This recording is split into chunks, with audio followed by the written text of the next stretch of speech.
Saya akan lawan terus ini sampai selesai. Oke? Uang tunai 20 miliar, logam mulia, hingga deretan mobil mewah.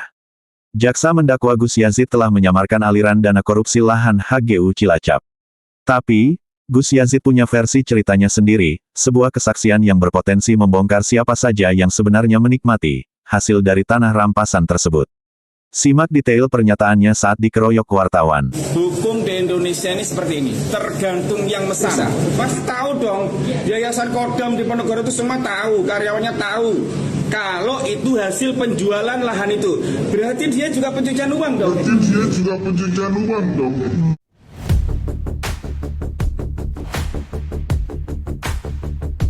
Dakwaan seperti apa, Bos? Iya, jadi kita harus belajar hukum ya. Hukum di Indonesia ini seperti ini, tergantung yang mesan. Ya, hukum di Indonesia tergantung yang mesan. Jadi mulai dari kejaksaan apa semuanya itu tergantung pesanan. Yang mesen siapa, arahnya kemana ya sudah, ya toh? Gitu loh. Jadi kejaksaan saya suruh introspeksi diri, ya. Berbenah, jangan cuman bisa dakwa orang tapi tidak bisa koreksi diri sendiri. Saya TPPU dari mana? Saya asal usul uang itu logikanya begini, orang dapat salaman amplop atau sumbangan masuk ditanya, Pak, ini sampean uangnya halal atau haram? Hasil korupsi apa enggak? Nih koplak begini, ya. Kita ini kan ulama ya, masa ulama harus nanya asal usul amplop yang diberikan sama tamu-tamunya satu persatu ditanya, kamu uang dari mana Mbak? Kamu nyalami saya gitu. Mana kita tahu, benar enggak? Ya toh? Kalau memang ini kerugian negara, masa bisa aset negara tidak didaftarkan? Aset negara bisa digadekan. BRI-nya diperiksa dong. Yang gadekan itu Purnawirawan Letjen Rudianto 30M, ya, digadekan 30M. Sudah dibayar, kekurangannya 19M. Hasil penjualan ini ditebus. Lah kalau misalkan itu hasil rampasan perang diklaim aset negara, kalau pas itu tidak ditebus, terus siapa yang suruh nebus? Suruh bayar pakai sejarah itu Kodam. Kodam kan juga sudah terima uang, terima lahan, terus terima apa lagi? Yang rampok siapa? Yang merugikan negara siapa? Kan itu sudah jelas itu, ada royanya. Hasil dari pergadian itu, Anggun kan sudah ada royanya. BPN sudah mengatakan ini clear and clean. Dan ditandatangani oleh Jenderal Purnawirawan Hadi Cahyanto.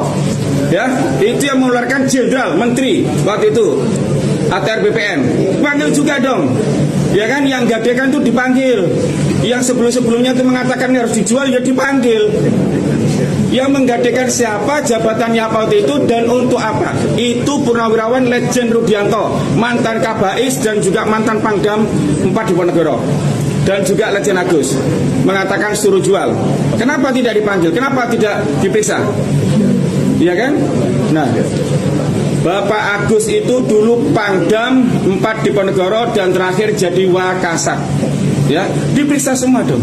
Kalau saya pencucian uang, saya tidak tahu asal-usul itu korupsi apa tidak.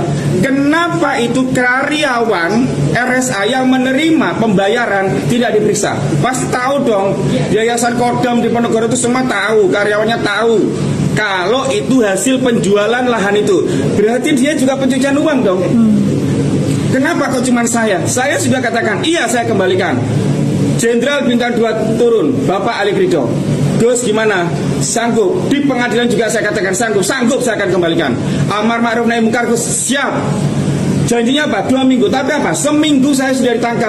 Alasannya apa? Karena saya ungkap semua kebobrokan oknum-oknum pejabat TNI. Kebobrokan semua yang ada di Kodam dan di TNI. Semua saya ungkap. Akhirnya saya ditangkap dengan anggota BAIS, anggota Pitmil, yang menjelma menjadi anggota Kejaksaan Agung.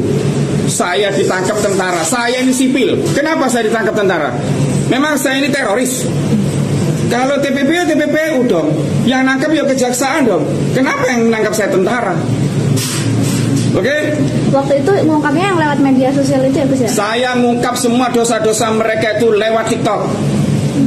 Ya, dan saya diminta untuk cabut BAP dan saya suruh take down. Tidak akan saya cabut, tidak akan saya take down. Saya akan lawan terus ini sampai selesai.